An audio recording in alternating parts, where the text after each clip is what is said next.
On a winter night in 1900, New York was not loud.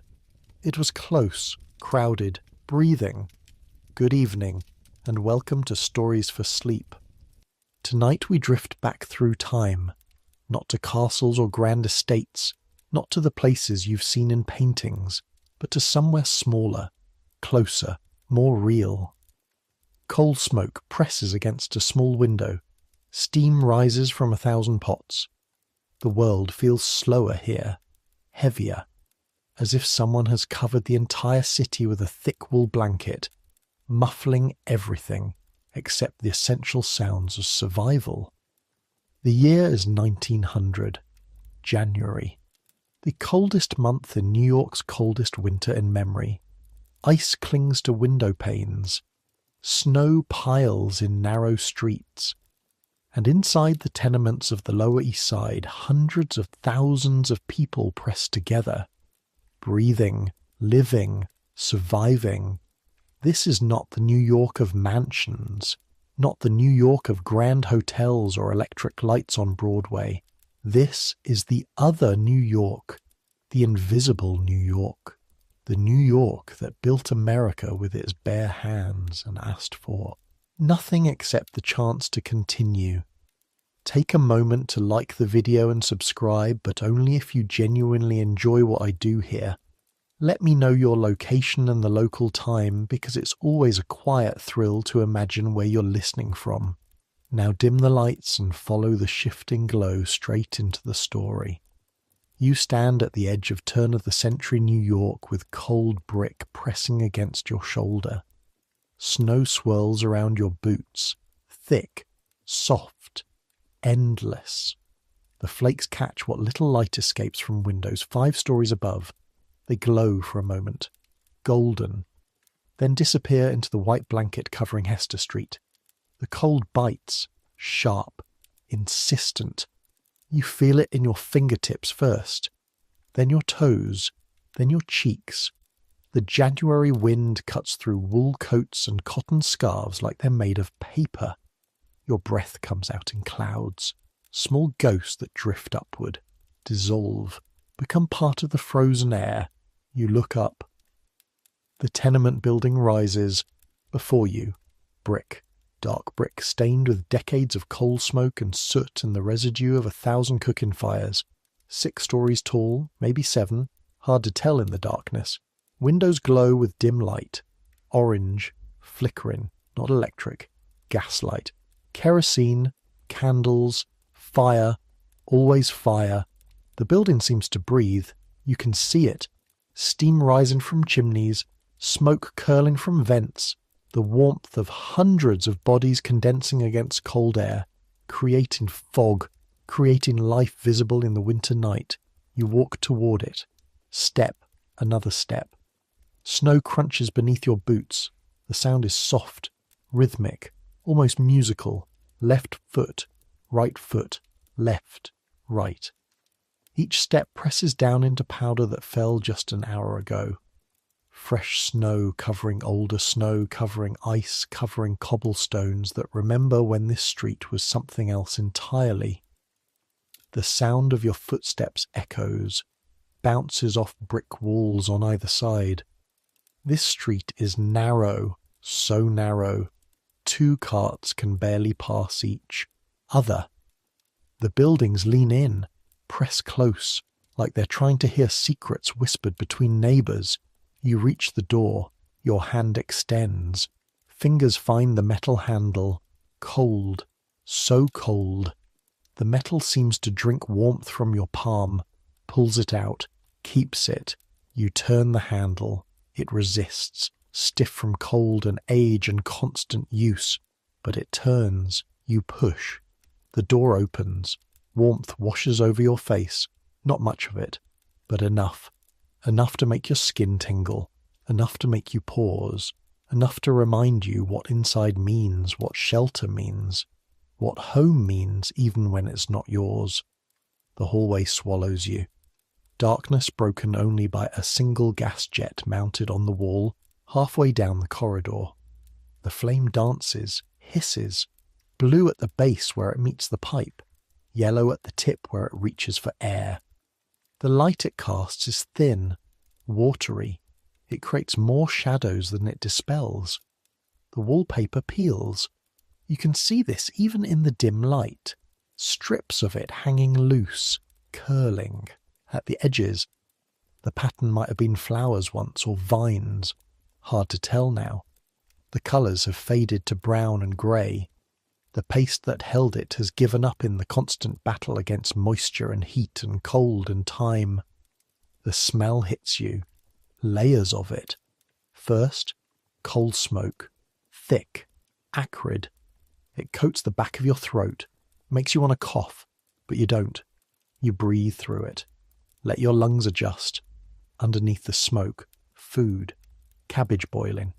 You can smell the sulphur edge of it. The earthiness, someone is making soup. Adding onions. Adding whatever vegetables can be found in January. Adding water to stretch it further. Wet wool. Damp clothing hanging to dry. Bodies that can't bathe as often as they'd like because water must be carried up 3 flights of stairs in heavy buckets, and heating it costs coal, which costs money, which is never quite enough. Humanity. The smell of people living close, sharing air, sharing space. The building breathes with them. In, out, in, out. Hundreds of lungs moving together in unconscious rhythm. You hear voices, muffled, coming through thin walls that were never meant to provide privacy. A woman singing. The melody is soft, unfamiliar. Words in a language you don't recognize. Yiddish maybe, or Italian, or Russian, or Polish, or one of a dozen other languages spoken in this single building. Children laughing, high and bright, the sound of play, of imagination creating worlds within worlds, of childhood persisting despite everything. Someone coughing, deep, wet, the kind of cough that speaks of lungs struggling, of air that's never quite clean, of winters that last too long. The sounds layer over each other, like watercolours bleeding together on wet paper, individual and unified, distinct and blended, the symphony of tenement life. You walk down the hallway, slowly, carefully. The floorboards creak, loud. Each step announces your presence. Creak, creak, creak. But no one comes. No one opens a door to look. They're used to footsteps, used to strangers, used to the constant movement of people through these narrow passages. Neighbours coming home, boarders returning from work, peddlers delivering, life circulating through the building's veins. Your hand trails along the wall as you walk. The plaster is rough, cracked in places. You can feel the texture change, smooth where hands have touched for years, rough where no one reaches. The wall remembers every person who has passed this way. A door stands ahead. Third one on the right. It's open, just slightly. A crack of light spills out into the hallway. Warm light, golden light, the kind that promises heat and shelter and rest. You approach, slowly. The gap widens as you near it. You can see inside now. Just a sliver at first. Then more. A single room. One room, perhaps 12 feet by 14, maybe less. The entire world of a family contained within these walls. Everything they own. Everything they are. Everything they hope for. All of it existing in this small rectangle of space. A coal stove burns in the corner. You can see it. Black iron. Squat and heavy. Its belly glowing red through the grated door that opens at the front. The fire inside pulses. Breathes. Alive in its own way. The fire crackles. Low and steady. Always burning. Heat radiates from the stove in waves you can almost see. The air shimmers. Dances. Your face tingles as warmth touches skin that was numb with cold just moments before. The contrast is almost painful, almost too much. But you lean into it anyway, grateful.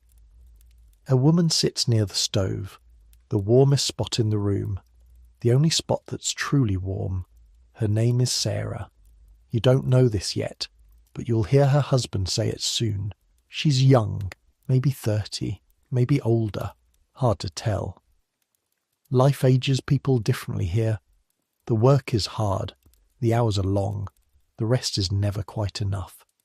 Her face shows this, lines around her eyes, around her mouth, not from smiling, from squinting in poor light, from pressing lips together in concentration, from the weight of responsibility that never lifts.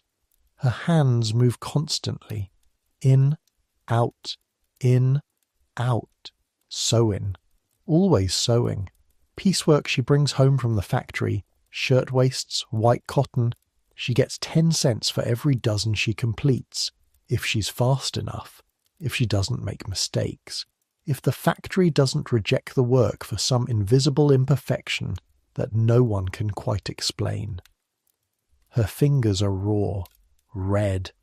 You can see this even from the doorway, even in the dim light. The needle has pricked them 1,000 times, small wounds that never quite heal before new ones appear.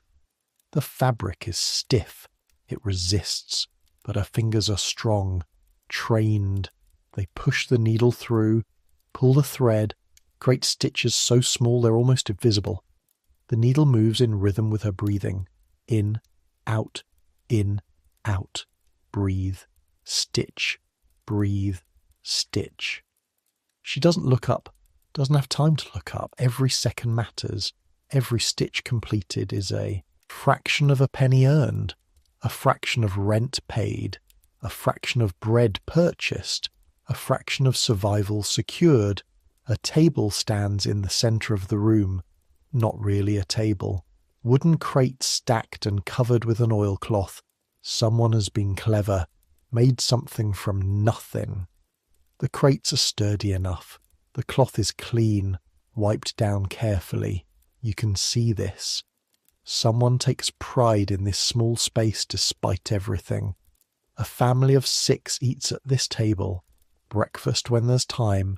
Dinner always. Gathered close, elbows touching, passing bowls, sharing bread. The same ritual every night. The same communion of survival. 3 children sit on the floor near the stove, the warmest spot after the one their mother occupies. They've learned to cluster there, to huddle close, to share warmth the way they share everything else. The oldest is a girl, maybe 8, maybe 9. Her hair is dark, pulled back with a piece of string. Not ribbon, string, but tied carefully, neatly. Someone took time with it this morning. She holds a baby, rocks it gently, back and forth, back and forth. The rhythm matches her mother's needle. Rock, stitch, rock, stitch. The symphony of survival played out in small movements. The baby is perhaps a year old. Wrapped in blankets that have been washed and mended so many times the original fabric is hard to identify. But the blankets are warm, clean, cared for. The baby's face is peaceful, eyes closed, breathing steady, safe in the arms of its sister. A boy of 5 sits beside them. He plays with something in his hands. You lean closer, peer through the doorway. Wooden blocks, not store-bought, scraps really. Cut and sanded by someone who loved him. Someone who took time despite having no time. Someone who knew that children need to play even when play seems like a luxury. He stacks the blocks, one on top of another, building something. A tower maybe, or a house, or a dream. He stacks them carefully, tongue between his teeth in concentration. The stack grows. 4 blocks, 5, 6. It wobbles, falls, crashes to the floor with soft wooden sounds. Click, click, click. The boy laughs, delighted, starts over. This is the game. Building and falling and building again. An endless cycle. A metaphor he's too young to understand. The 3rd child is smaller. 3 maybe. A girl. She leans against her older sister, half asleep already, worn out from a day of existing, of being small in a world that doesn't make allowances for smallness. The smell here is different from the hallway, more specific, more intimate. Potato soup simmers in a pot on the stove. You can smell the earthiness of it, the starch, the simple comfort of food that fills bellies even when it doesn't thrill tongues. Steam rises from the pot, curls, twists, disappears into air already thick with moisture. The windows sweat with it. Water runs down the glass in slow rivulets that catch the firelight and glow like molten gold, like magic, like beauty, found in condensation. In the corner, a bed. One bed for the parents. The children will sleep on the floor tonight, on pallets made of old coats and whatever blankets can be spared. Quilts pieced together from scraps, filled with rags, heavy enough to provide weight, warmth, comfort. But they're used to this. They don't complain. This is just how it is, how it's always been, how it will continue to be until something changes, if something changes. The walls press close, covered with newspaper. You can see this. Pages pasted up, overlapping, serving triple duty, insulation. The paper provides a thin barrier against cold air seeping through cracks in the plaster. Decoration. Someone has been selective, chosen pages with illustrations, pictures, anything to make the walls less bare, less institutional, less like a cell, reading material. If you look closely you can see headlines, articles, news from a world beyond this room. McKinley wins second term. Boxer Rebellion continues in China. Carnegie Steel reports record profits. Shirtwaist strike spreads. The news of 1900 wallpapers their dreams. Current events literally surrounding them as they sleep. A shelf hangs crooked above the bed, mounted with bent nails, sagging slightly under the weight of precious things. A brass candlestick, tarnished but polished. You can see the care in it, the way someone rubs it with a cloth each week, keeps it bright, keeps it beautiful. A small act of dignity. A photograph in a cracked frame. The glass is broken, but the photo remains. A man and woman, formal, stiff, old country clothing, parents maybe, grandparents, left behind when the family came to America, left behind in Russia or Poland or Lithuania or some village whose name is already fading from memory. A small book, religious. The binding is worn. The pages are soft from handling. Someone reads this, finds comfort in it, finds connection to something larger than this room, than this building, than this life. A man enters.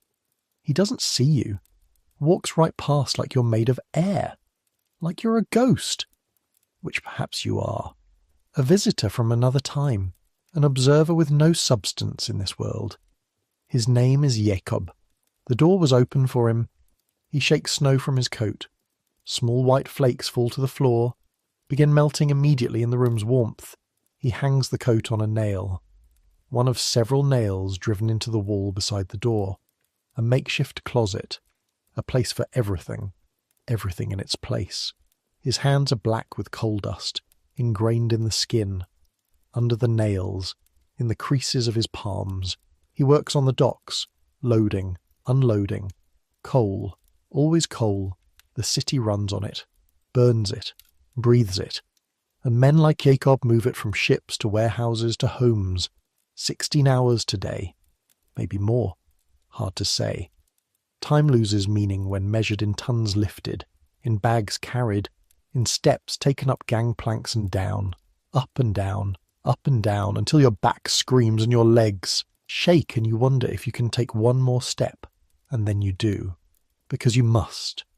His face is tired, lines etched deep, coal dust in the lines making them seem deeper, darker, like cracks in old leather.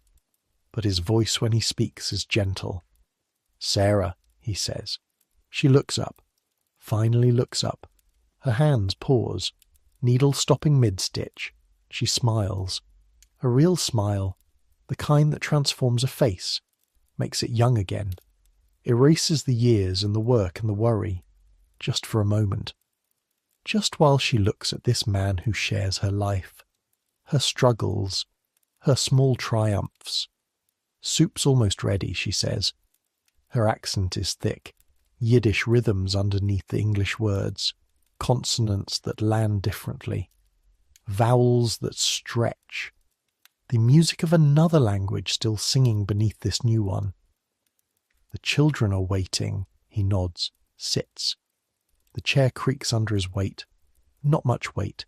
He's thin. They're all thin. But the chair is older and more tired than any of them. It's been sat in 1,000 times, 10,000, by people before them, by the family that lived here last year, the year before, the decade before. The chair remembers them all. The fire crackles, low and steady, always burning. You stand in the doorway, watching. The room has no windows to the outside. This is an interior apartment, middle of the building, away from the street, away from any natural light except what filters through from the hallway when the door is open. In summer, this room becomes an oven. The heat, unbearable, suffocating. People sleep on the roof, on fire escapes, anywhere to catch a breath of air that isn't cooking them alive. In winter, only the 2 feet directly around the stove hold any warmth at all. The corners of the room stay cold. Ice forms on the inside of walls, frost in the mornings. You can see your breath even indoors. This is the compromise, the bargain. Light and air or rent you can afford. You cannot have both, so you choose. And this family chose affordability. Chose this dark interior room where 6 people live in space meant for one. Sarah sets down her sewing. Finally, her fingers protest. Stiff from hours of holding the needle. She flexes them, slowly, winces slightly, but says nothing. Complainin' changes nothing. She moves to the stove, lifts the soup pot, heavy, 20 pounds of liquid and vegetable and bone. She ladles it carefully into chipped bowls. 1, 2, 3, 4, 5, 6. The same bowls every night, carefully washed in cold water because heating water costs coal. Carefully dried, carefully stacked. Nothing breaks here if it can be helped. Everything is irreplaceable. She hands the bowls around, to Jakob first, to the oldest girl, to the boy, to the small girl who's woken now, to herself. The baby is too young for soup. Will nurse later. A piece of black bread appears, passed from Jakob's hand. He tore it from a loaf earlier, brought it home wrapped in newspaper. 3 cents bought this bread. 3 cents from his 16 hours of work. The bread passes from hand to hand. Each person tears a portion, takes only what they need, leaves some for the next. The oldest girl takes her piece, passes the bread to her brother. He tears carefully, small hands working seriously. He passes it to his little sister. She takes a piece, passes it to her mother. Sarah takes a piece, passes what remains to Jakob. He takes the last. The bread is 3 days old, hard. The crust could chip teeth if you're not careful, but dipped in soup it softens, becomes edible again, becomes good even, becomes a small pleasure in a day with few pleasures. They eat quietly, too tired for much conversation, too focused on the warmth sliding down their throats, on the feeling of hunger easing, on this moment of rest before sleep, before tomorrow, before it all begins again. The oldest girl feeds the baby, tiny spoonfuls from her own bowl. The baby's mouth opens like a bird's, accepts, swallows, opens again. The girl is patient. She's done this before, done this 100 times. Will do it 100 more. She's learning to be a mother before she's old enough to understand what that means, learning to sacrifice, to put others first, to find joy in care. Lessons this room teaches without words. After eating, Jakob pulls out a small bag. Tobacco, rough shag, the cheapest kind. He rolls a cigarette with practiced fingers. The paper is thin as gossamer, almost translucent. He seals it with a lick, lights it from a stick touched to the stove's grate, breathes in, breathes out. Smoke joins the soup steam, the coal smoke, the breath fog, everything mixing together into the thick air that defines winter in a tenement. Air you could almost chew, heavy, substantial, alive with particles of life lived close. The boy with the blocks looks up at his father, watches him smoke, studies the way Jakob holds the cigarette, the way he inhales, the way smoke trickles from his nose. Someday he'll do this too. Someday he'll come, home from the docks or the factory or wherever the future takes him. He'll sit in a chair that creaks. He'll smoke. He'll be tired. The pattern repeats, generation to generation, each one hoping their children might escape, might rise, might find something better, but knowing that hope is hard, that escape is rare, that most likely his son will sit in a room like this, in a building like this, live in a life like this. You touch the door frame, your fingers find the wood, smooth in some places where countless hands have gripped, rough in others where the wood was cheap to begin with, splintered, flawed. How many hands have touched this same spot? How many people have stood where you stand now? How many lives have passed through this doorway? The wood remembers even if the building doesn't speak. Outside snow falls, soft, silent, endless. You can't see it from here. No windows, but you know it's falling. You can feel it somehow. The way the air holds its breath. The way the city muffles itself under white blankets. The way everything slows when snow falls on New York. Sarah returns to her sewing. The needle moves again. In, out, in, out. She'll work until her eyes can't focus anymore. Until the gaslight in the hall gutters and dies. Until sleep claims her whether she's ready or not. 10 cents a dozen, if she's fast enough. If she doesn't make mistakes.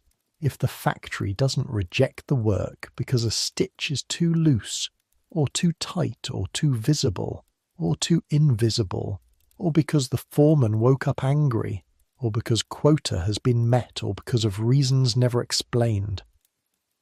The children begin preparing for sleep. Without being told, this is routine, as familiar as breathing. The oldest girl spreads coats on the floor.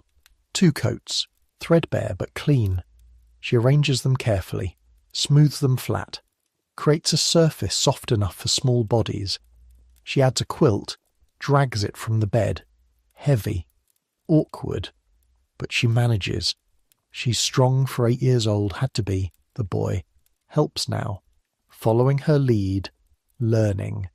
He arranges a blanket, folds it, unfolds it, folds it again until it's right. Until his sister nods approval.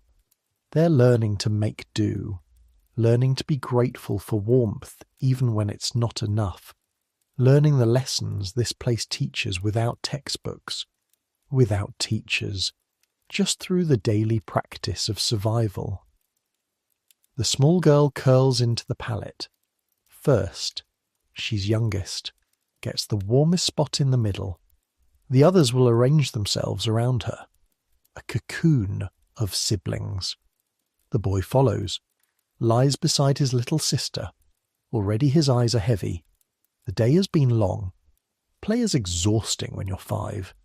The oldest girl settles last, on the outside, taking the coldest position, the position closest to the wall where frost will form by morning.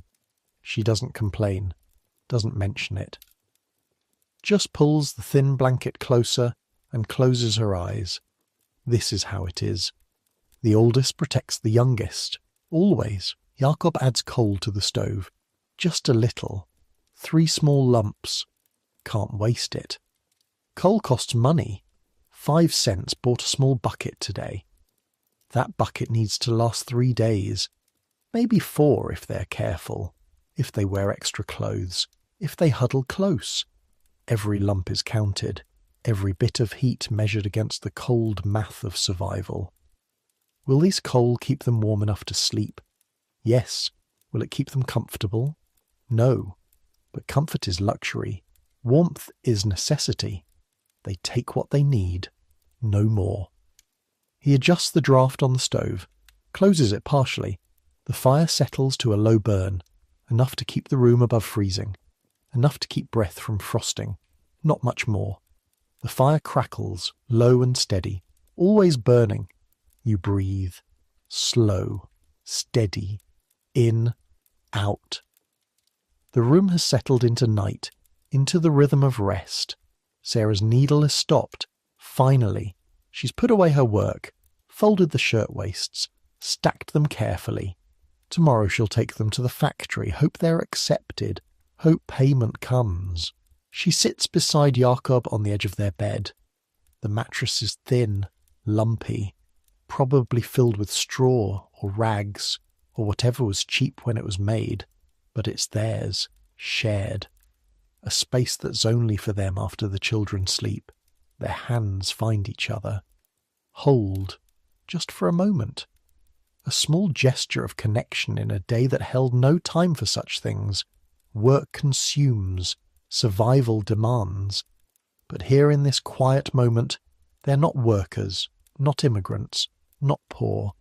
Just 2 people who chose each other, who continue to choose each other despite everything. Jakob says something, soft, in Yiddish. You don't understand the words, but you understand the tone, gentle, loving. Sarah smiles, squeezes his hand. They sit like this for a moment longer, then practicality returns. Sleep is necessary. Tomorrow comes early, work begins again. They lie down, pull their own blanket over them, thin, inadequate, but supplemented by their shared warmth, by the heat of bodies pressed together, by 40 years of evolution teaching mammals how to survive cold. The gaslight in the hall flickers, steadies, flickers again. The building settles around them, creaks, groans, the sound of wood and brick and iron contracting in the cold, the sound of a structure holding up despite everything. Despite age, despite neglect, despite being asked to bear more weight than it was ever designed for. You step back from the doorway, slowly, quietly, though they still don't see you, still don't know you're there, watching, witnessing, holding space for their existence in your memory. The hallway swallows you again, dark. The gas jet still hisses, still flickers, constant, unreliable, dangerous but necessary. This building has caught fire twice, will catch fire again, but tonight it stands, tonight it shelters, tonight these walls hold families close. You walk, step, another step.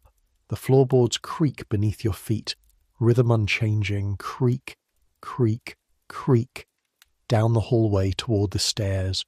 Your hand finds the banister, wood worn smooth by 10,000 touches, polished by palms, by use, by time, by the endless friction of humanity moving up and down. You climb, up one flight. The stairs complain, groan. Each step protests under your weight, but they hold. They always hold. Built strong once, built to last, lasting despite everything. On the landing between floors, a child sleeps curled in a corner. A boy, maybe 10. wearing a coat too large for him, probably his father's or an older brother's. He's pulled it tight around himself, made a nest, waiting. His parents work the night shift, both of them. He can't stay in the apartment alone, too young, against the rules, so he waits here, in the warmest spot he can find outside their locked door. He sleeps the sleep of the exhausted, deep, motionless. His face is peaceful despite the hard floor, despite the cold, despite everything. Children adapt, learn to sleep anywhere, learn to find rest in impossible circumstances. You pass, quietly, so quietly, you don't want to wake him. Second floor now, another door ahead, light beneath it, brighter than the first, gold and warm and alive. You approach. The door stands fully open. Invitation or habit, or simply because the hinges broke months ago and no one has time or money to fix them. You step into the frame. The heat hits you immediately, stronger than before, much stronger. This room burns hot. The stove here works overtime, burns coal at a rate that would bankrupt the family downstairs. But this family can afford it, must afford it. This is their business. 2 rooms connected by an archway where a door used to hang. The front room holds 4 narrow cots pushed against the walls. Army surplus, maybe, or bought cheap from a warehouse. Metal frames, thin mattresses, blankets folded at the foot of each. The back room is kitchen, is life, is where everything happens. A woman stands at the stove, Rebecca. You'll hear her daughter call her mama soon. She's 40 years, old but looks 60. The work has aged her, bent her, worn her down to something essential and unbreakable. Her hands move among pots, stirring, tasting, adding salt from a small box. Her movements are precise, economical, nothing wasted, not motion, not ingredients, not heat, not time. Every action considered, necessary, efficient. The smell here is overwhelming, rich, thick, complex. Onions frying in chicken fat. The smell is golden, warm, makes your mouth water even if you're not hungry. Potatoes boiling, the starchy sweetness of them. Earth made edible. Beets roasting, sweet and earthy and slightly metallic. Bread baking in the oven built into the stove's side. The yeast smell, the transformation smell. Flour and water becoming something greater than their parts. All of it mixing together, creating an aroma that says home, that says comfort, that says survival transformed into something approaching art. The heat is incredible, oppressive almost. You feel sweat prickle on your forehead, your neck, under your arms. The room must be 80 degrees, maybe more. The windows are closed against the cold outside, trapping heat, trapping moisture, turning the space into a steam bath. But Rebecca doesn't wipe her brow, doesn't pause. This is her world. She's built resistance to its demands. Her body has adapted, learned to function in this heat, in this moisture, in this constant pressure. 3 large pots simmer on the stove, cast iron, heavy, black with use and age. The first holds soup. Chicken soup with bones that have been boiled before. Will be boiled again tomorrow, and the day after. Every bit of flavour extracted, every molecule of nutrition pulled from marrow and gristle and skin, every penny stretched as far as it will go. The second pot holds potatoes, 40 pounds of them this week, bought from a pushcart vendor who was selling cheap. End of day. Desperate to empty his cart before going home.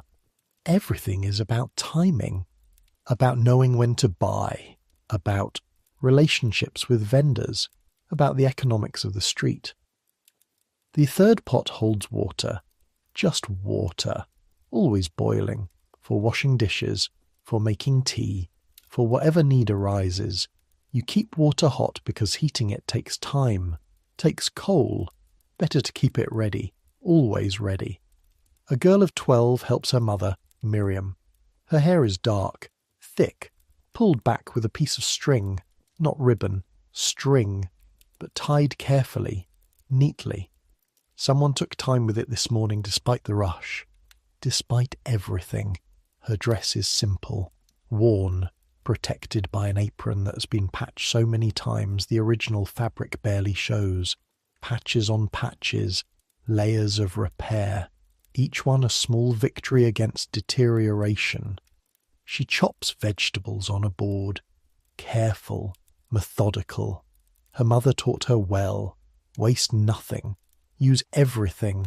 Even the peelings go into the soup pot, even the ends of carrots, the tops of onions, the outer leaves of cabbage. Nothing is trash until it's been used 3 times. You step closer. The wood floor is sticky, grease from cooking, spills from pots, moisture from steam, life in its most basic form. It pulls slightly at your boots with each step, a gentle resistance, the building holding on, not wanting to let you pass. Underneath the stickiness, you can feel how the boards sag, bent from years of holding the weight of iron stoves and heavy pots and endless human traffic. The floor remembers every meal cooked here, every person fed, every hour of labour. A table dominates the centre of the kitchen, large, scarred, stained, beautiful in its utility. This table has seen 1,000 meals prepared, 1,000 deals struck, 1,000 conversations in Yiddish and broken English, and the universal language of hunger satisfied. The wood is dark, worn smooth in the centre where hands have worked, where bowls have been placed, where bread has been cut. The edges are rougher, less used, still showing the saw marks from when it was built.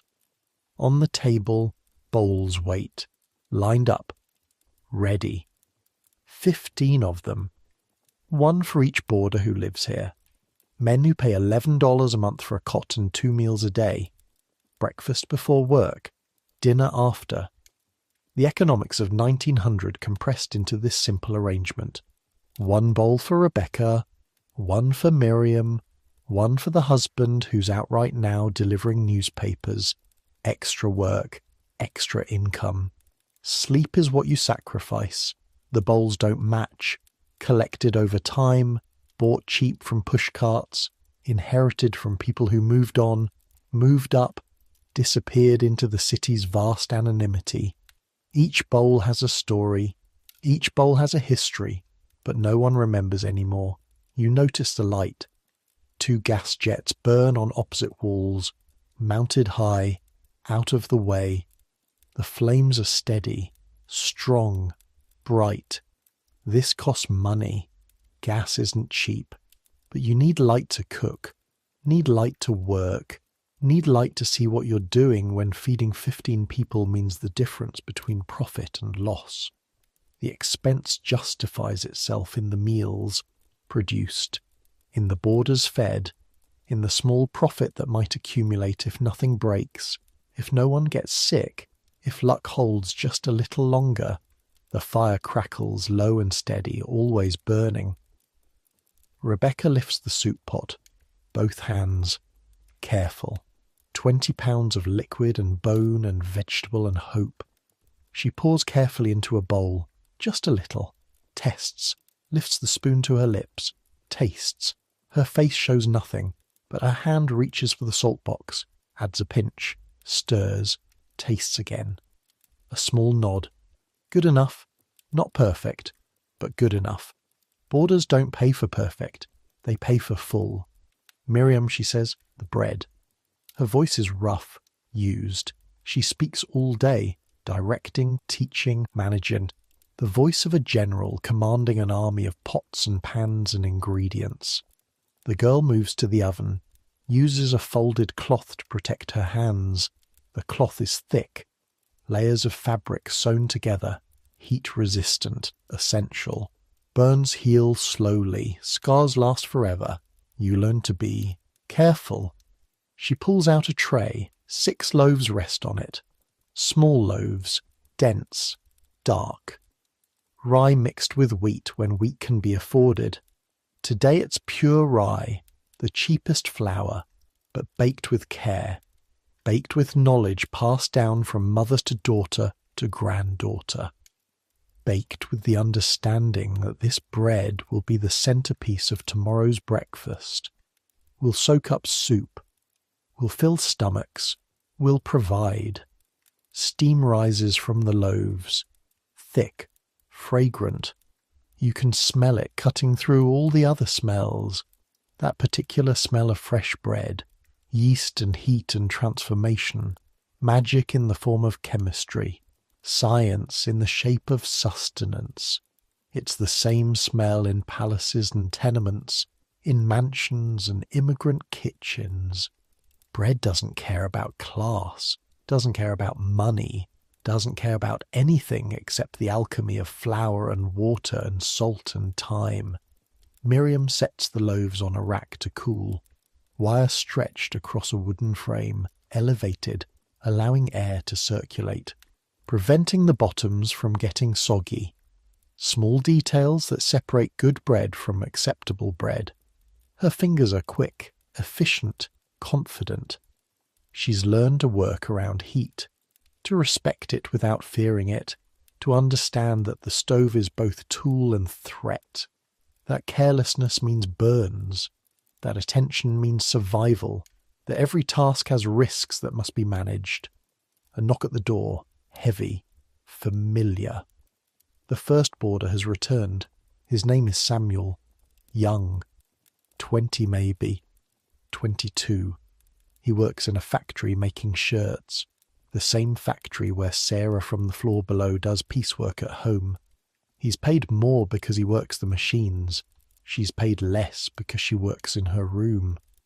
The economics of 1900 draw sharp lines between those who can leave home for work and those who cannot. He enters without waiting for invitation. This is his home, for now, for as long as he pays, for as long as he follows the rules. He nods to Rebecca, speaks in Yiddish. You catch words, here and there. Gut, good, hungry, tired, cold outside, warm here. She nods back. Gestures to a chair. Not yet. Wait. The others will come soon. They eat together. This is part of the bargain. Part of the $11 a month. Community. Connection. The illusion of family for men far from home. Another knock. 2 more boarders, then 3. They file in, one by one, each with the same tired face, the same grateful expression, the same small sigh of relief at entering warmth after hours of cold. They're all young, 20s mostly, come to America alone, saving money to bring over sweethearts, siblings, parents, or saving money to start their own shops, their own lives, their own families. For now, they live here, in Rebecca's domain, subject to her rules, her schedule, her cooking, and they're grateful. Because this is better than a cold room alone, better than trying to cook for yourself after 16 hours of work, better than the isolation that can swallow a young man whole in a city of millions. They wash hands in a basin, cold water from a bucket. The bucket sits in the corner, filled 3 times a day from the pump in the courtyard, 3 flights down. Rebecca or Miriam makes the trip 20 times a day, 30 sometimes, carrying water up, full bucket, straining arms, sloshing against legs, making the climb even harder, carrying waste down, slop buckets, chamber pots, the daily management of bodily needs in a building with 1 toilet per floor, 1 toilet for 40 people, the mathematics of sanitation that don't quite add up. This is the invisible labour that makes life possible, that makes this boarding house function. That makes it possible to feed 15 people in a room designed for 4. Women's work, uncounted, unpaid, essential. The men sit. The table fills. Chairs scrape against sticky floor. Elbows jostle for space. Bodies pressed together. Close. But no one minds. This is normal. This is how it is. Rebecca and Miriam serve. Soup first. Ladled. Carefully from the big pot. Each portion measured by eye, by experience. Equal, fair. No favourites. Business is business even when hearts are soft. The soup steams, swirls as it settles in bowls. Vegetables float to the surface. Carrot, potato, onion, a small piece of chicken if you're lucky. Mostly broth, but good broth. Rich, nourishing, made with care. Bread follows. Each man receives 2 thick slices, cut from the loaves that have cooled enough to slice clean. The bread is dark, heavy, substantial. It lands on the table with a soft thud. Real weight, real substance, real value. They eat, quietly at first, focused on the food, on the warmth, on satisfying hunger that's been building all day. Stomachs that have been empty since breakfast growl their approval. Hands that have been working wrap gratefully around warm bowls. Then conversation starts, slowly, tentatively, in multiple languages, Yiddish mostly, but Russian too, Polish, a little English, German, the languages mixing like the ingredients in the soup, creating something new, something American even if none of them have the word for it yet. Talk turns to work, always work. Work is what defines them, what consumes them, what gives their days structure and meaning and exhaustion. Someone mentions wages. A factory uptown is paying 9 cents more per hour, but the hours are longer, the work is harder. Is it worth it? Opinions divide. Some say yes, money is money. Some say no, life is more than money. Though not much more when you're poor. Someone else mentions a strike. The shirtwaist makers. Thousands of girls walking out, demanding better conditions, better pay, shorter hours, safer factories. The uprising of the 20,000 they're calling it. Though numbers are hard to verify. The men listen, nod. Some agree. The girls are right. Working conditions are terrible. Pay is unfair. Someone must stand up. Some worry. Jobs are scarce. Bosses are powerful. The police protect property, not workers. The system reinforces itself. Strikes can be broken. Strikers can be blacklisted. Families can starve. But underneath the worry, something else. Pride, maybe. Solidarity. These girls, these women standing up, demanding dignity. It matters, even to men who can't join them. Even to men who have their own battles to fight. Even to men who worry about their sisters and sweethearts and daughters who might someday face the same choice. The conversation shifts, softens. Someone tells a joke in Yiddish. The punchline lands. Laughter ripples around the table, brief, warm, human. A reminder that life is more than work and worry, that joy persists even in hard times. Rebecca clears bowls, Miriam helps. They move efficiently, practiced. Stack the bowls, carry them to the basin. Wash them in water now grey with grease and breadcrumbs. This water will be used again, to scrub the table, to wipe down the stove, to mop the floor. Waste nothing. Use everything. The same lessons repeated in 1,000 tenement kitchens across the Lower East Side, across the city, across the country, wherever immigrants gather and remake themselves and America simultaneously. The men drift away, to their cots, to sleep, to dream of homes left behind or homes yet to be built, of families separated by an ocean, of futures that might be brighter, might be easier, might be possible if they just work hard enough. Save long enough. Hope deep enough. One by one the room empties, until only Rebecca and Miriam remain, still working, always working. Miriam wipes down the table. Her movements are slow now, tired. She's been awake since 5 this morning, helped prepare breakfast, cleaned, went to school for a few hours when there was time, came home, helped prepare dinner, served, cleaned. We'll wake at 5 tomorrow.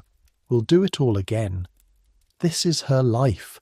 School when there's time, work when there's not, which means work mostly. Childhood compressed into the hours between tasks, between responsibilities, between the demands of survival that don't care how young you are.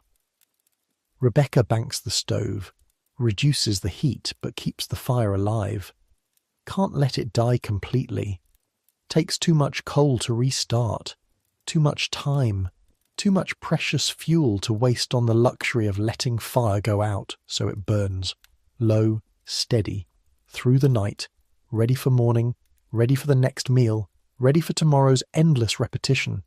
The fire crackles, low and steady, always burning. You breathe, slow, steady, in, out. The kitchen settles. The heat eases slightly as the stove gives up its fiercest energy. The gas jets still burn, will burn all night, too dangerous to extinguish completely, too dark to navigate without them, too risky to relight in darkness if emergency arises. So they hiss, flicker, cast their yellow glow across a room that never fully sleeps. Rebecca sinks into a chair, finally, first time sitting since morning, 18 hours on her feet. Maybe more. Her legs ache, her back aches, everything aches, but she's alive. The bills are paid, the boarders are fed, her daughter is learning. Tomorrow they'll wake up and do it all again. This is success. This is making it. This is the American dream in its most basic form. Not wealth, not luxury, not ease, just survival, just continuation. Just the ability to wake up tomorrow and try again. Miriam sits beside her mother, leans her head against Rebecca's shoulder. Tired, so tired. Rebecca strokes her daughter's hair, gentle, loving, a rare moment of softness in a day built from hardness. They sit like this for a while, no words, just presence, just connection, just two people who love each other trying to make it through. Eventually Rebecca rises, pats Miriam's shoulder. "Bed," she says. "Tomorrow comes early." Miriam nods, rises, moves toward the corner where a pallet waits. Her bed. Not in the room with the boarders. That wouldn't be proper. But in this back room, behind a curtain strung across a rope. Privacy of a sort, safety of a kind. Rebecca will sleep there too. The husband when he returns, the three of them in this back corner, close, but separate from the paying guests, maintaining boundaries even in such close quarters. You step back from the doorway, give them privacy, give them space. This moment of rest is theirs, sacred, necessary. Hard-won from a day that tried its best to consume them. The hallway receives you again. Familiar now. The gas jet flickers its greeting. The floor creaks its welcome. You're becoming part of this building, even as a ghost, even as an observer, even as someone who doesn't quite exist here. You walk, step, another step, up, always up. The higher floors calling, more lives to witness, more stories to hold, more proof that humanity persists even in the hardest circumstances. The stairs rise before you. Another flight. Your hand finds the banister, grips, pulls. Your legs lift you. Step, step, step. The rhythm steady, unchanging. Meditation in motion. 3rd floor now. A door. Painted green, chipped, fading. The paint is peeling in strips, revealing layers beneath. Brown, blue, white. Each layer a different era, a different family, a different set of dreams. You pause before it, and then silence. Complete silence. You pause. You can hear your own breathing. Slow, deep, in, out, in, out. The world holds its breath with you. The building settles, creaks, sighs. But underneath that, stillness. Profound stillness. The kind that exists in the spaces between moments, between heartbeats, between one breath and the next. You stand in this stillness. Let it wash over you. Let it fill you. Let it remind you that even in chaos, even in crowding, even in the constant press of life lived too close, there are moments of quiet, moments of peace, moments when the world simply is, and then, gently, it continues. The green door opens, not to your touch. You haven't reached for it. But it opens anyway. Someone leaving. A young woman. Girl, really. 16 maybe. 17. Hard to tell in this light. Her name is Anna. She carried a bundle wrapped in cloth. Large. Awkward. She shifts it in her arms. Adjusts her grip. More piecework. She's returning finished garments. Will collect new ones. The cycle never ends. Dresses this time. She'll sew buttonholes. 6 cents a dress if she's fast. 4 cents if she's slow. The speed expected is barely human. Fingers must fly. Eyes must strain. Back must hunch. But rent comes due whether you're fast or not. She needs to finish 20 before morning. Needs the $1.20 they'll bring. Needs it desperately. Rent is due. Food costs money. Her little brothers need shoes. The math never works out, but somehow it must. She passes you, doesn't see you. Her eyes are somewhere else, calculating, worrying, planning, trying to figure out how to stretch not enough into barely enough into maybe just possibly enough. Her shawl is thin, inadequate for January cold. The fabric is worn. You can see through parts of it. But it's what she has, what she can afford, which means it's what she wears. You slip through the door before it closes. The room inside is similar to the others. One room, one space for all of the life. But this one feels different, emptier somehow. Not physically empty, but emotionally, spiritually. Like something essential has been carved out and carried away. A coal stove burns, but low, lower than the others, barely alive. The room is cold, not freezing, but cold enough that you can see your breath. Cold enough that fingers would struggle to work. Cold enough that sleep would be difficult. The smell is different too. Less cooking, more fabric, muslin, cotton, wool. The smell of cloth and thread and the chemical treatments that factories use. Sharp, slightly acidic. It catches in your throat. A table dominates the room, covered entirely with fabric, mountains of it, pieces cut in a factory somewhere, brought here for assembly, for the invisible labour that happens in rooms like this all over the Lower East Side, all over the city, all over the country. The ghost labour that makes ready-to-wear possible, that makes fashion affordable, that makes profit for factory owners and pennies for sewers. Another woman sits at the table. Anna's mother, Maria.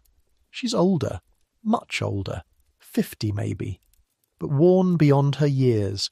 Her face is lined, deeply, permanently, the lines of worry and work and loss. Her fingers move among the fabric, sorting, stacking, preparing work for tomorrow, even though it's night, even though she should rest. There's always work, always more work. Work is endless. Sleep is optional. Rest is luxury. Her hands show the cost, fingers bent at odd angles, arthritis setting in, joints swollen, red, painful looking even from across the room. Needle pricks dot her fingertips, fresh ones that still weep slightly, old ones scabbed over, ancient ones scarred permanent. a history of labour written in wounds. But she doesn't stop, can't stop. This is how they eat, how they pay rent, how they keep the boys in school as long as possible, how they persist in a world that doesn't make persistence easy. A single gas jet burns, dim, so dim. Not enough light, really. Barely enough to see the fabric, certainly not enough to sew safely. But gas cost money. Every hour the flame burns is money spent. Money that could buy bread, could buy coal, could buy something necessary. So you use what you need, no more. Your eyes adjust. Learn to see in the gloom. Learn to work by feel as much as sight. Learn that poverty means operating under conditions that make everything harder. The stove burns low, just enough to keep fingers from going completely numb, just enough to keep the room technically habitable, just enough to prevent water from freezing in the bucket. Coal is expensive, every lump counted, every degree of warmth measured against a budget that never quite stretches far enough. You move closer. Watch Maria's hands. Even in the dim light you can see. The skill, the speed, the precision. In, out, in, out. The needle pierces fabric. Thread pulls through. Stitches form. Small, even, perfect. Because the work will be inspected. Because mistakes mean rejection. Because rejection means no pay. Because no pay means hunger. Means cold. Means eviction, means catastrophe.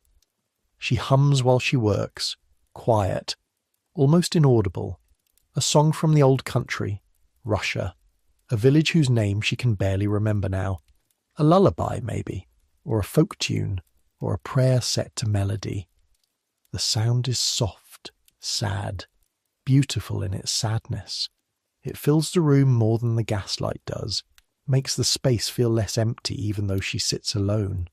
Music as company, memory as comfort, the past as a companion when the present is too harsh.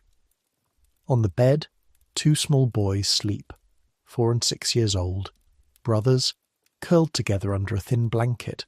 One blanket for both, shared warmth, shared comfort, shared everything, because there's not enough of anything to have separately. They sleep through their mother's work, through the gaslight's hiss, through the sound of needle-piercing cloth, through the creak of the building, through the wind outside, through everything. They've learned to sleep through anything, learned that sleep is precious. That rest must be taken when it's offered, because morning comes whether you're ready or not. Because childhood waits for nothing. Because growing up requires energy, and energy requires rest even when rest seems impossible. Their faces are peaceful, innocent, unmarked yet by the worry that lines their mother's face, still young enough to believe that tomorrow might be better, that somehow things will work out, that the world is fundamentally good even when evidence suggests otherwise. The walls here are bare. No newspaper insulation, no decoration, no attempts at beautification, just plaster. Cracked. Water stained from leaks that happened seasons ago and were never properly repaired. The building's bones showing through. Its age, its deterioration, its slow surrender to time, but clean. The room is clean, swept, dusted as much as possible, cared for as much as time allows. Poverty doesn't mean dirty, doesn't mean slovenly, doesn't mean not trying.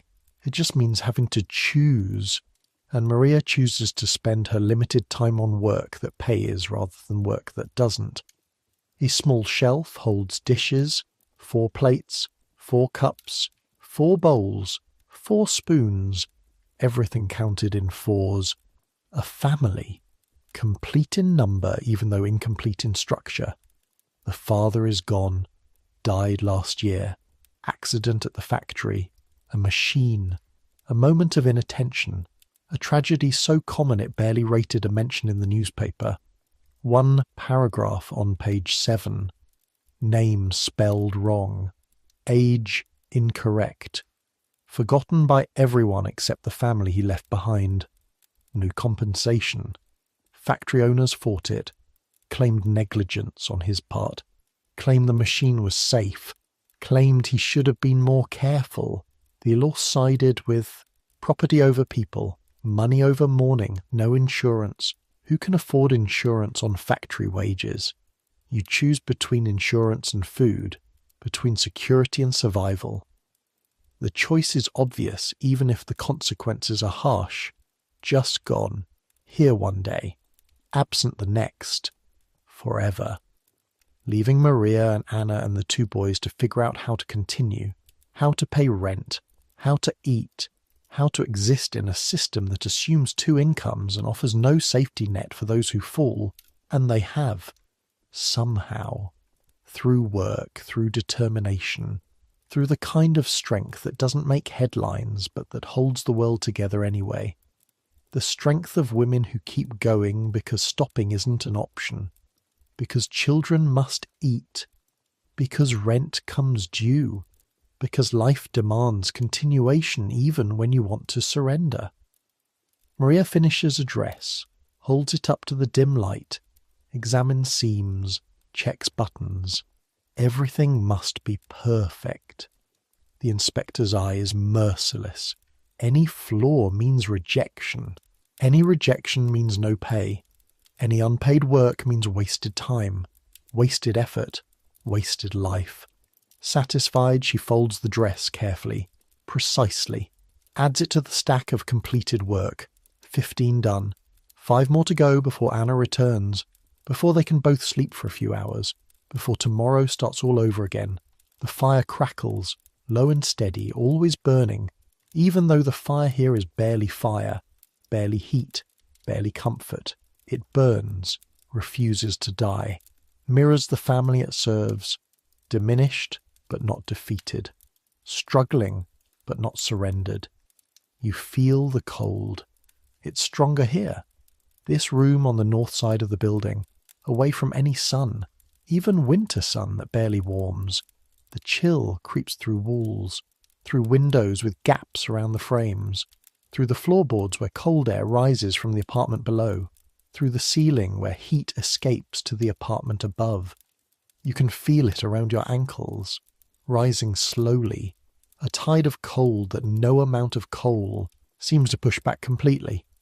It competes with the stove's heat and wins sometimes, especially in the corners, especially at night, especially in January. Maria shivers slightly, pulls her shawl tighter around her shoulders, but her hands don't stop, can't stop. 5 more dresses tonight, 6 cents each, 30 cents. Add that to Anna's $1.20 for buttonholes. That's $1.50 for tonight's work. Rent is $12 a month. That's 3 cents a day. Paid. Food costs $2 a week. That's 28 cents a day. Almost paid. Coal, kerosene, soap for washing, thread when the supply runs out, shoes for the boys whose feet keep growing, school supplies when the teacher insists, medicine when someone gets sick. The math never quite works. Income never quite covers expenses.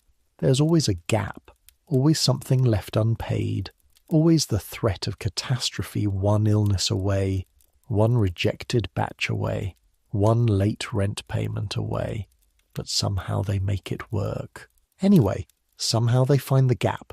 Borrow, beg, scrimp, save, sacrifice, skip meals, wear shoes with holes, go without coal on warmer days, make impossible calculations work through sheer will. Time passes, slow, measured in stitches, in completed dresses, in the movement of shadows as the gas flame flickers. Maria works. The boys sleep. The room holds them all in its cold embrace. Not warm, not comfortable, but shelter, roof, walls, better than the street, better than nothing. Footsteps in the hall, heavy, Familiar. Anna returning. The door opens. She enters. Her face is tight, worried. The factory manager questioned 2 of her dresses, said the buttonholes were uneven, threatened to reject the whole batch. She argued, showed that the buttonholes were perfect. He relented. Finally. But kept 2 dresses anyway. Claimed damage. Paid her for 18 instead of 20. She's lost 12 cents. 12 cents that might as well be $12 for the gap it creates in calculations, already stretched too tight. She sets down her new bundle. Tomorrow's work. More dresses. More buttonholes.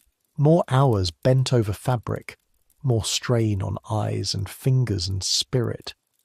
She looks at the stack her mother's completed. Nods. 5 more, Maria says. Her voice is hoarse, tired. I'll help, Anna says, and she does. Removes her shawl, sits beside her mother, picks up a needle, thread, fabric.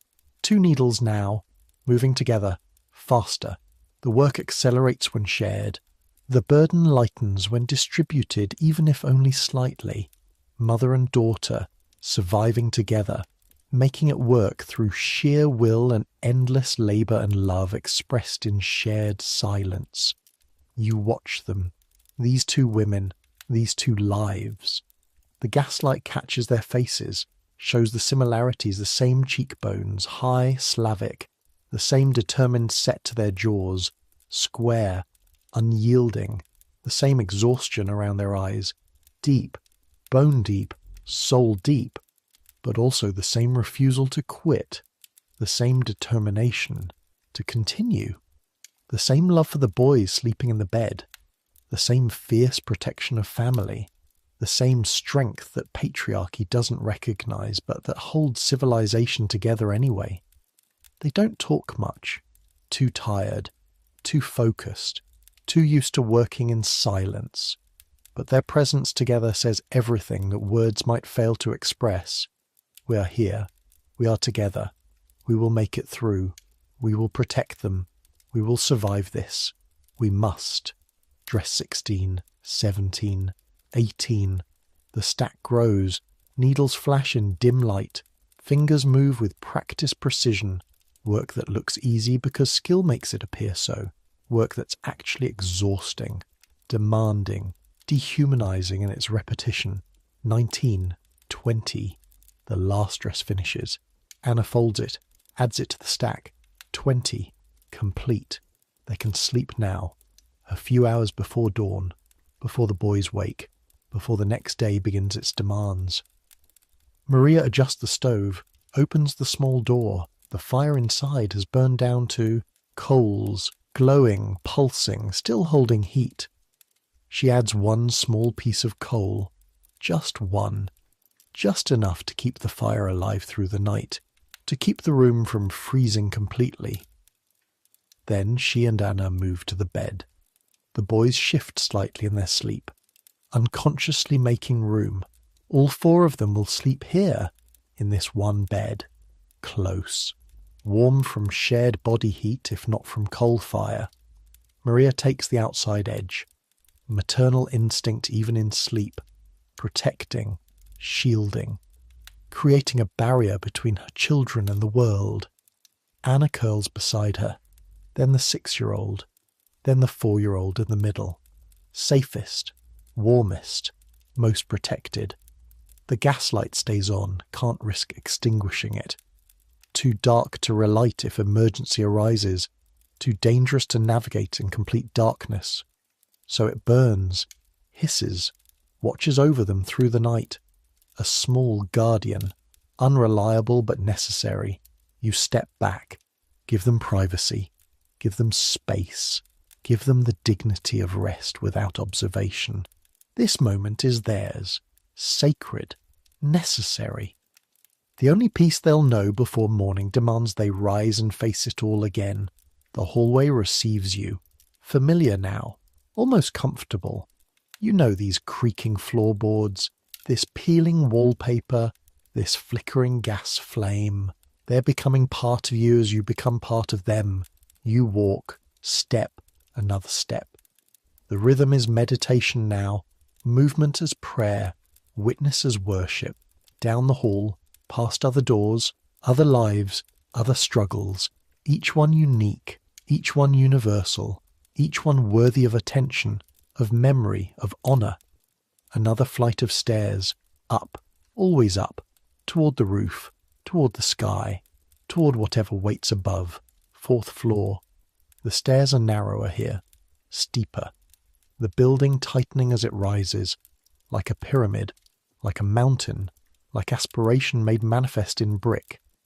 A door stands ajar. You approach, peer inside. This room is larger, much larger. 2 rooms, actually. Proper rooms with a door between, not a rich apartment.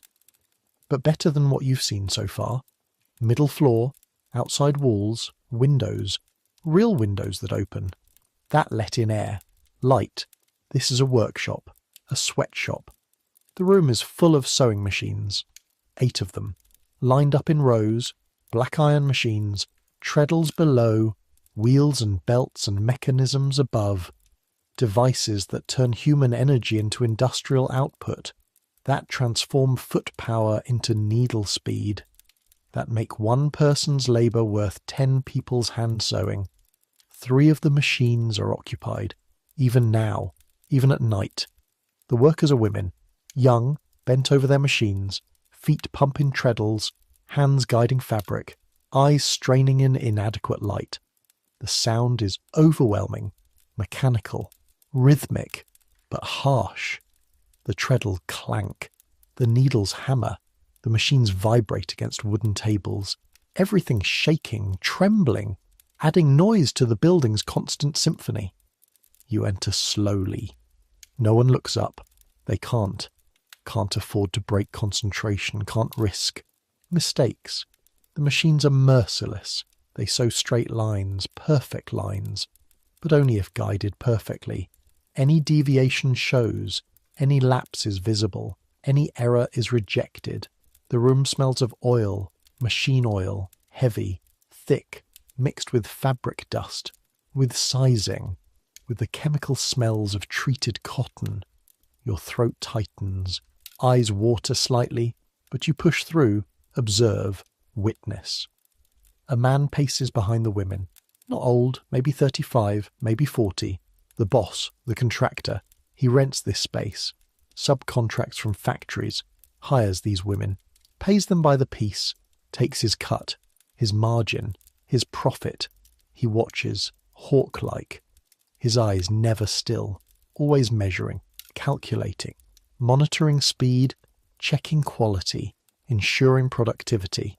One woman's machine jams, the needle sticks, breaks. She stops, looks up, terrified. Broken needles cost time. Time costs money. Money comes from her pay. The boss approaches, examines the machine, removes the broken needle, replaces it. Gestures. Continue. She does. Relief visible on her face. This time the mistake wasn't hers. This time she won't be docked pay. But next time she might be. The threat hangs constant, like the sword of Damocles, like the judgment of God, like capitalism's invisible hand squeezing tight around throats that can't afford to breathe. You move closer to one of the women, watch her work. Her name is Sophia, Greek, from an island whose name she barely remembers. Been in America 3 years. Found this job through a cousin. Works 12 hours, sometimes 14, sometimes 16 if there's rush work. Her feet pump the treadle, constant, rhythmic, like heartbeat, like breathing, so practiced it's become automatic. Her hands guide fabric, feed it under the needle, keep seams straight, keep pace fast, keep output high. She's making shirtwaists, white cotton, the fashion of 1900. Every working girl wants one, needs one. The uniform of female employment, the symbol of independence, of modernity, of women entering public life. But Sophia will never wear one she makes, can't afford to. Her wages buy bread, rent, Coal, necessities. Shirtwaists are luxury, vanity, impossible. The irony doesn't escape her. Makes shirtwaists for women who work. Can't afford one herself, even though she works making them. The economics are absurd, but protest changes nothing. Work or starve. Those are the options. The fire crackles, low and steady, always burning. A coal stove here too, larger than the others. Must heat a larger space. Must warm 8 bodies instead of 6. Must burn hotter. Longer, more expensive, but necessary. Cold fingers can't sew. Frozen workers can't produce. Heat is investment. Pays for itself in output. But the heat isn't distributed evenly. The woman nearest the stove sweats, face flushed, dress damp. The woman farthest from it shivers, face pale, fingers stiff, both uncomfortable, both suffering. But neither can move. Machines are assigned. Positions are fixed. Comfort is irrelevant. You breathe. Slow, steady, in, out. The rhythm of your breath matches the rhythm of the treadles, matches the rhythm of the machines. You're becoming part of this, part of the production, part of the system even as observer.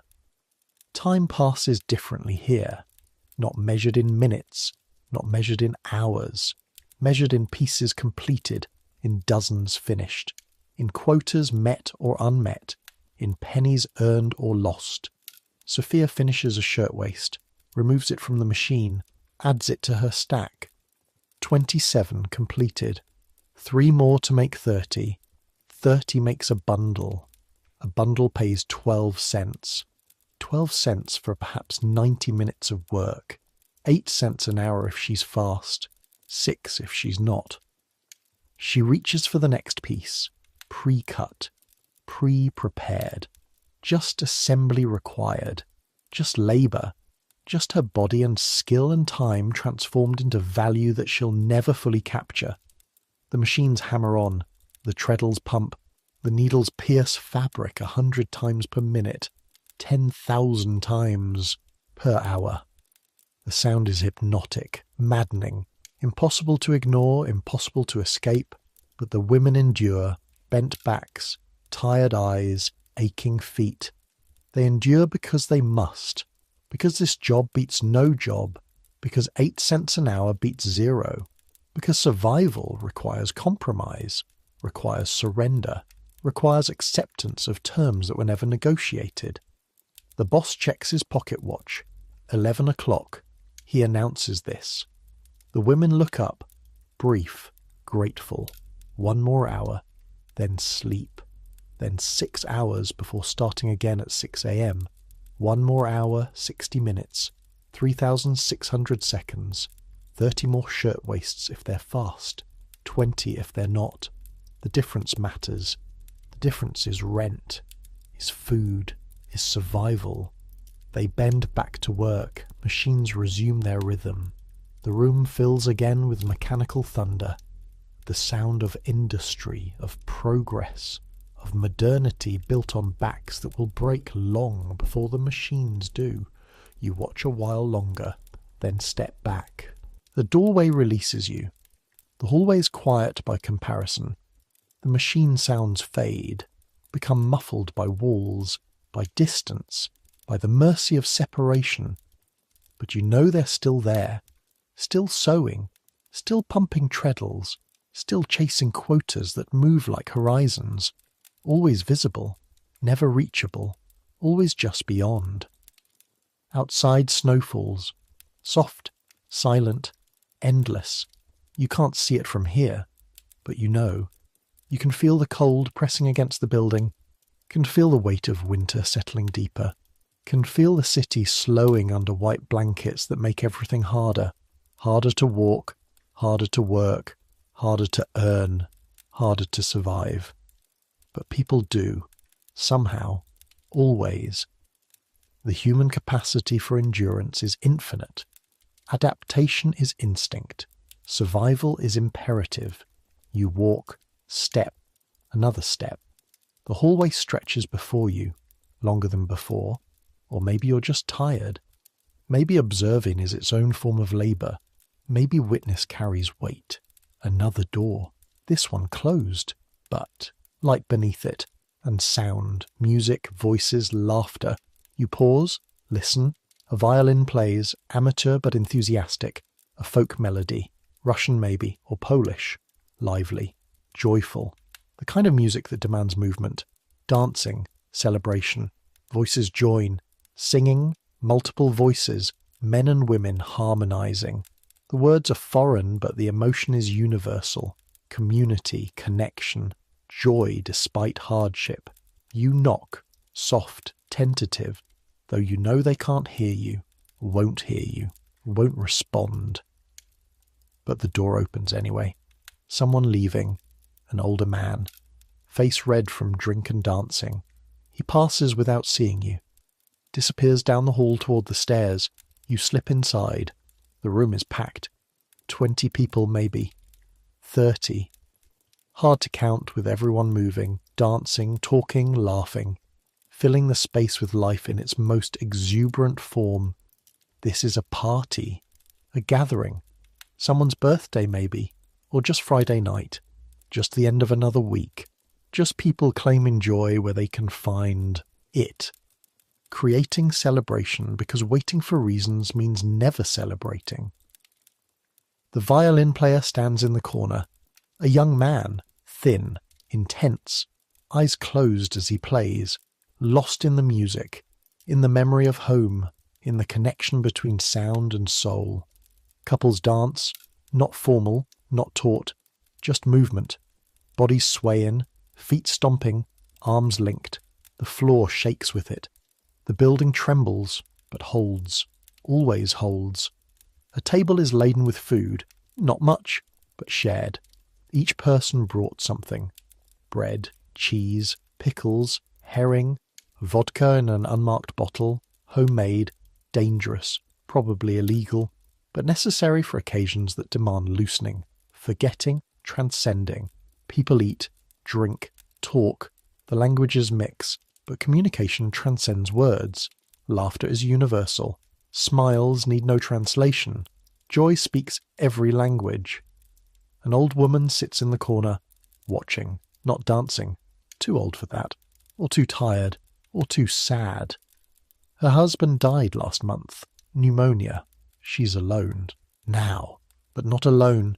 The community holds her, feeds her, includes her, makes sure she's not forgotten. Someone brings her tea, hot, sweet. She accepts, grateful, sips. The warmth spreads, visible on her face, a small pleasure, a small kindness, a reminder that humanity persists. The fire crackles, low and steady, always burning. Here too, in this room full of life, the stove burns, provides heat for bodies that will dance until exhaustion replaces cold as the primary sensation, until sweat replaces shivering, until morning threatens and everyone must leave. You watch the dancing. The movement is hypnotic, round and round. The room becomes a whirlpool, a vortex, everyone drawn to centre, to the music, to each other. A young couple dances close, cheek to cheek, lost in their own world, engaged maybe, planning marriage, planning life, planning future in a place that makes planning almost impossible, but they plan anyway, hope anyway, love anyway. 'Cause humans do. 'Cause optimism is hardwired. Because the alternative is surrender, and surrender is death. The violin plays faster, the dancing accelerates, stomping increases, the building shakes, someone laughs. The laugh is infectious, spreads. Soon everyone is laughing, at nothing, at everything, at the absurdity of life, at the miracle of survival, at being here, together, alive. You breathe, slow, steady, in, out. The energy in the room is overwhelming, joyful, beautiful, a counterpoint to everything else you've seen tonight. Proof that poverty doesn't kill spirit, doesn't eliminate joy, doesn't prevent celebration, just makes it harder, makes it precious, makes it necessary. The song ends. The violin falls silent. Applause erupts, genuine, enthusiastic. The violin player bows, grins, catches his breath. Someone hands him vodka. He drinks, grateful. Someone calls for another song. The violin rises, begins again. Slower this time, melancholy. A love song, maybe. Or a song of longing. The room quiets, sways, holds, each other closer. This is what humans do. Make music, make joy, make meaning from nothing, from scraps, from the bare minimum. The creativity of survival, the artistry of endurance. You stay a while, watch, listen. Let the music wash over you. Let the joy infect you. Let the community include you even though you're invisible, even though you're not really here. Then you step back. Give them their space, their moment, their celebration. The door closes behind you. The music muffles, becomes distant, but doesn't disappear, continues, will continue for hours yet. The hallway is quiet again. The contrast is stark, from noise to silence, from movement to stillness, from many to alone. But you're not alone. The building is full, hundreds of lives pressing close, each one fighting, surviving, enduring, each one worthy, important, real. You walk, step, another step, up, always up. 5th floor now. The air is different here. Thinner maybe. Or just colder. Heat rises, but apparently not this. High. Not this far. A door stands open. Wide open. Like invitation. Like welcome. Like someone knew you were coming. You approach. Peer inside. A classroom? No, not quite. A room set up like a classroom. Benches arranged in rows. A chalkboard on an easel. Books stacked on a table. This is a night school. A place where immigrants learn English. Learn to read. Learn to navigate America. 5 students sit on benches. Young men mostly. 1 woman. All tired. All here after work. After 12 hours of labour, after bodies scream for rest, but here instead, learning, growing, trying to improve. A teacher stands at the chalkboard, also tired, also here by choice, not paid, or paid very little, doing this because they believe, because education matters, because knowledge is power even when power seems like fantasy. The teacher writes on the board, slowly, clearly. I am a citizen, the students repeat. I am a citizen.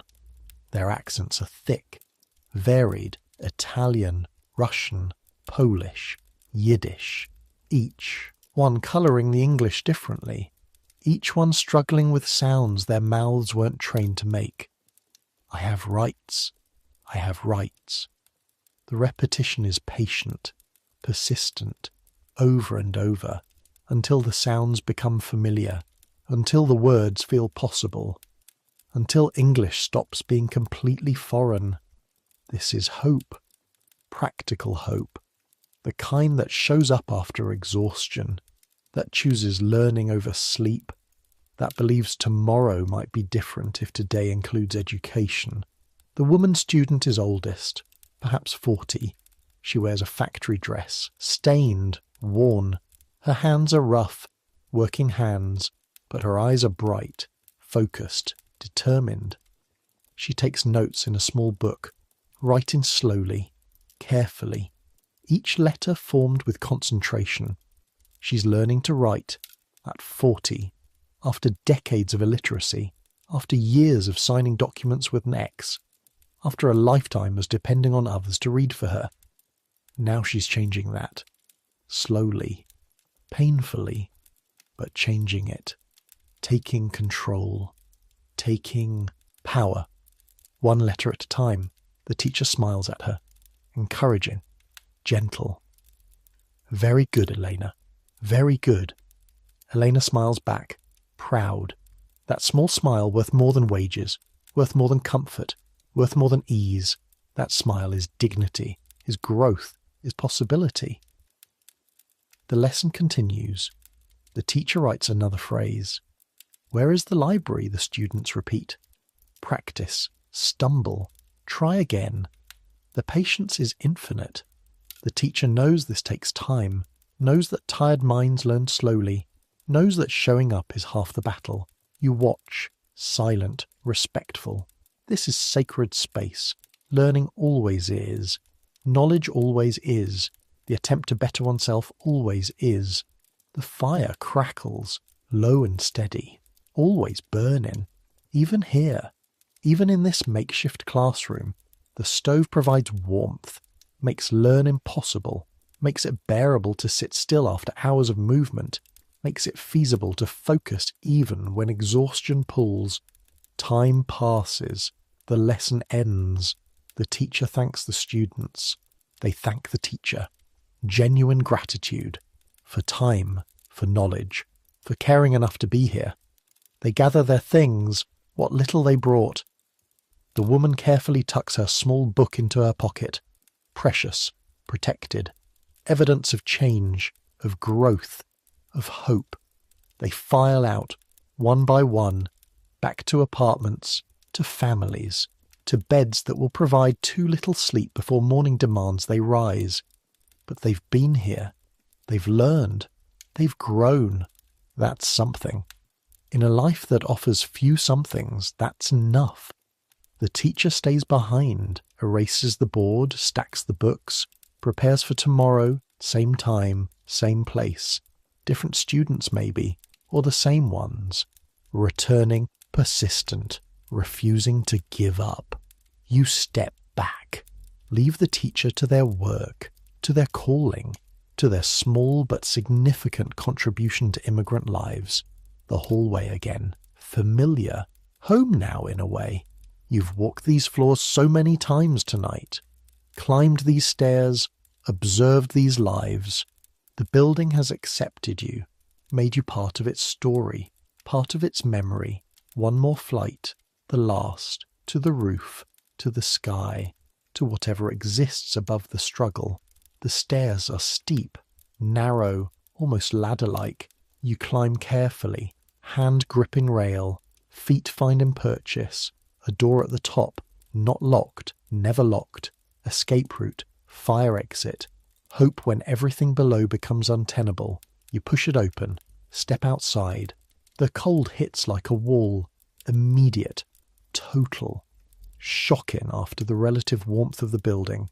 Your breath comes out in clouds, thick, visible, freezing almost instantly. Snow falls, still falling, always falling, soft, silent, endless. The roof is white, covered. No one has walked here since the last snowfall. The surface is pristine, unmarked, beautiful in its emptiness. You walk onto it. Your boots sink. 6 inches. 8. The snow is deep. Each step is effort, but you move forward anyway, toward the edge, toward the view. New York spreads before you. The Lower East Side, tenements as far as you can see, block after block, building after building, windows glowing, some bright, some dim, some dark, each one a life, a story, a struggle. Smoke rises from chimneys, hundreds of them, thousands, creating a haze, a fog, mixing with falling snow to create atmosphere that's almost tangible. The streets below are narrow, winding, medieval almost. Nothing like the grid that defines uptown. This is old New York, pre-planning New York, organic New York that grew without design. People move through the streets even now, even this late. Workers coming home, workers leaving for night shifts, lives that don't follow normal rhythms, that can't afford normal rhythms. Push carts line the sidewalks, covered now, protected from snow, but tomorrow they'll open again. Vendors will call, buyers will haggle, the economy of the street will resume. You can hear music, distant, from multiple buildings, multiple apartments, multiple celebrations. The immigrant. Community refuses silence, refuses isolation, creates sound. creates connection, creates joy despite everything. You breathe, slow, steady, in, out, in, out. The cold air burns your lungs, but you breathe anyway.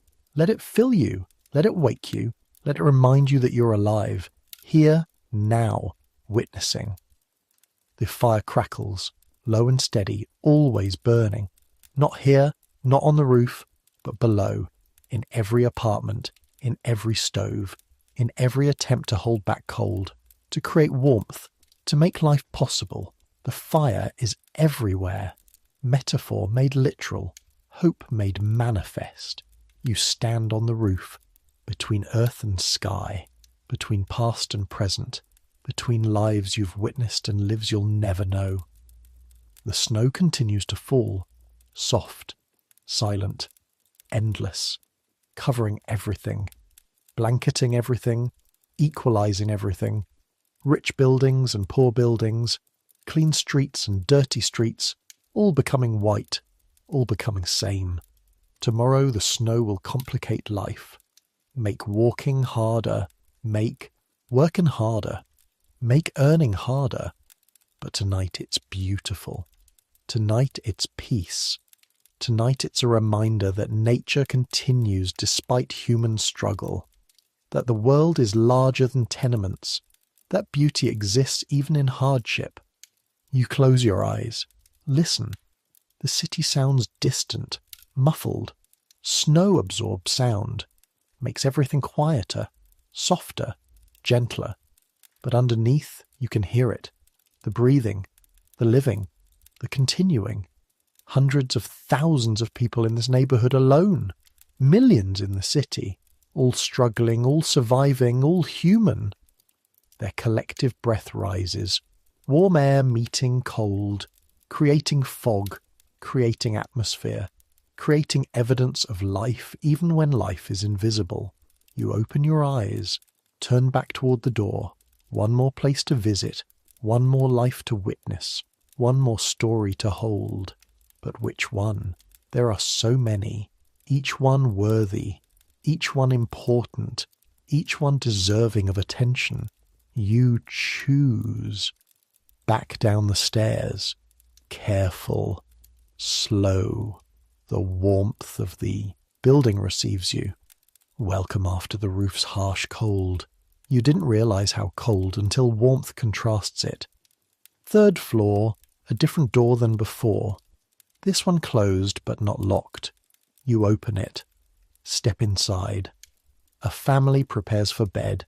The evening ritual, the winding down, the transition from day to night, from work to rest, from struggle to temporary peace. A mother braids her daughter's hair, long, dark, beautiful despite everything, despite inadequate nutrition, despite harsh soap, despite conditions that should make beauty impossible. The mother's hands are gentle, practiced. She's done this every night since the girl was small. We'll do it until the girl is old enough to do it herself. Then we'll miss doing it. Miss this small intimacy, this small connection. A father reads to his sons, 2 boys, 7 and 9. They sit close on either side, following the words even though they can't read yet, learning, absorbing, becoming literate through osmosis, through exposure, through parents who value education enough to prioritize it even when exhaustion screams for sleep. The book is worn, borrowed from a settlement house library, must be returned tomorrow. But tonight it's theirs. Tonight it's magic. Tonight it transports them from this small room to worlds limited only by imagination.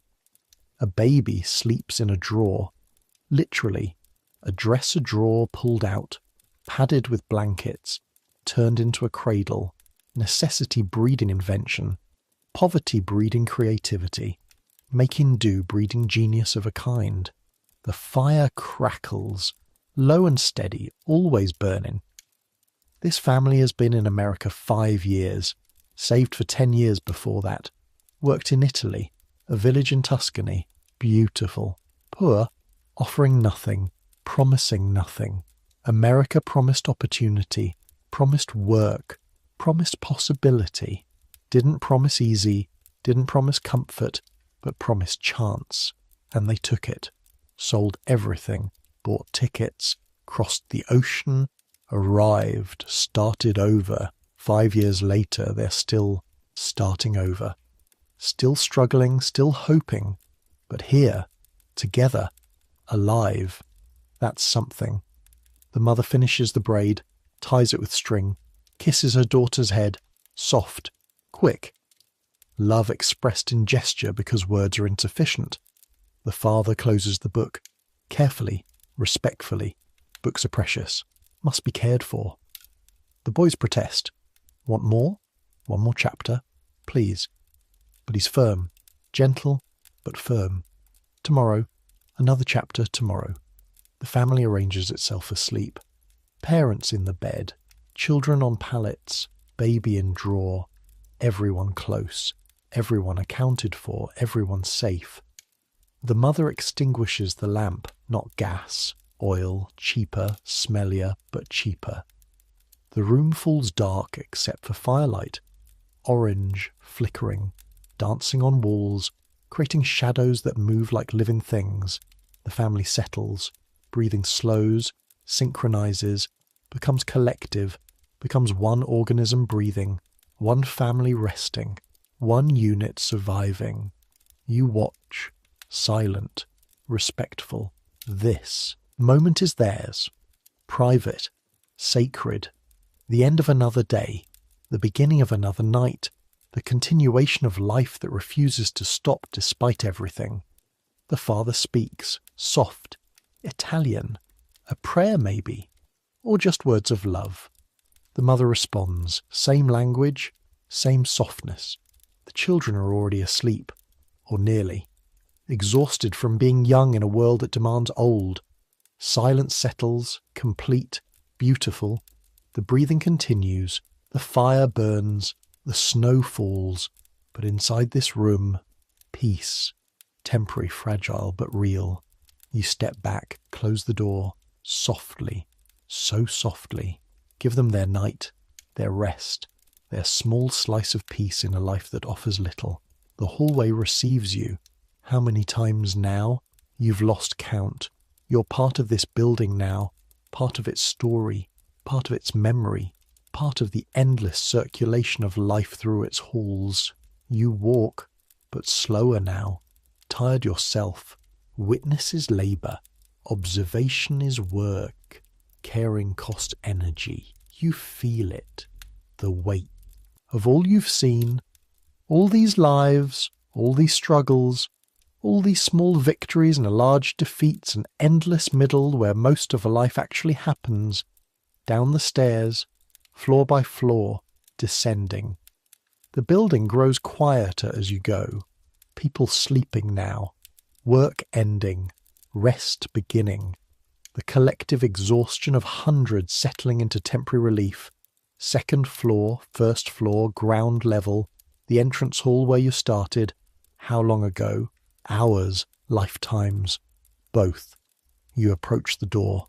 The one that leads outside, that separates inside from out. Warm from cold. Here from there. Your hand touches the handle. Metal. Cold. The same cold you felt entering. The circle completing. The journey ending where it began. You pause. Turn. Look back one more time. The hallway stretches away. Dark except for the single gas jet. Still burning. Still flickering. Still watching over this space where so many lives intersect. You listen. The building breathes. You can hear it. The collective. Respiration of hundreds. The creaking of wood and plaster. The hiss of gas. The distant murmur of voices not quite asleep. This is life. Not grand. Not glamorous. Not what anyone dreams of. But life nonetheless. Real. Valid. Worthy. These people matter. These struggles matter. These small victories matter. History will mostly forget them.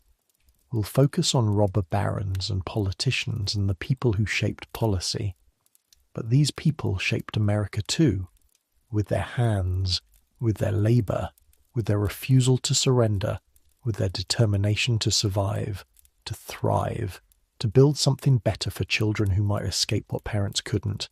You breathe, slow, steady, in, out. One more time, then you turn. Open the door, step outside, the cold hits hard, the contrast from inside to out almost painful. But you walk into it. Let it envelop you, let it reclaim you. Snow still falls, still soft, still silent, still endless. The street is empty now, late enough that even night workers have found their places. Early enough that day workers haven't emerged yet. The quiet hour, the still hour, the hour when the city almost sleeps. You walk, step, another step, away from the tenement, away from the lives you've witnessed, but carrying them with you, in your memory, in your heart, in your understanding of what life was, what struggle meant, what survival required. The building recedes behind you, becomes one of many, becomes anonymous again. Just another tenement on just another street. Nothing special, nothing notable, except for the hundreds of lives inside, except for the struggles and hopes and dreams and failures and victories and mundane everyday existence that fills it. That makes it universe. That makes it worthy of remembrance. You look back once more. The windows glow, some bright, some dim, some dark, each one a life, a story, a continuation. The fire crackles, low and steady, always burning, not visible from here, not audible, but you know, in every apartment, in every stove, the fire burns, holds back cold, provides warmth, makes life possible, always burning, always fighting, always refusing to die, like the people it serves, like the community it warms, like the spirit it represents.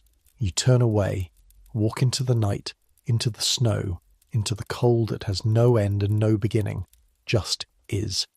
Behind you the tenement stands, holds, shelters, provides, not luxury, not comfort, but shelter, but warmth, but possibility. That's enough. For tonight. For these lives, for this moment in history when America was becoming, when the future was being built by hands that would never be remembered. But you remember, you witnessed, you held space, you cared, and in caring you honoured, in witnessing you preserved, in remembering you gave value to lives that might otherwise disappear into historical anonymity. The snow falls, soft, silent, endless, covering your tracks, erasing your passage, returning the street to pristine white. But you were here. You saw, you know, and that matters. You breathe, slow, steady, in, out, and the world holds its breath with you, for just a moment, before continuing, before tomorrow, before the next day of struggle and survival and small victories and large defeats and the endless middle where most of life actually happens.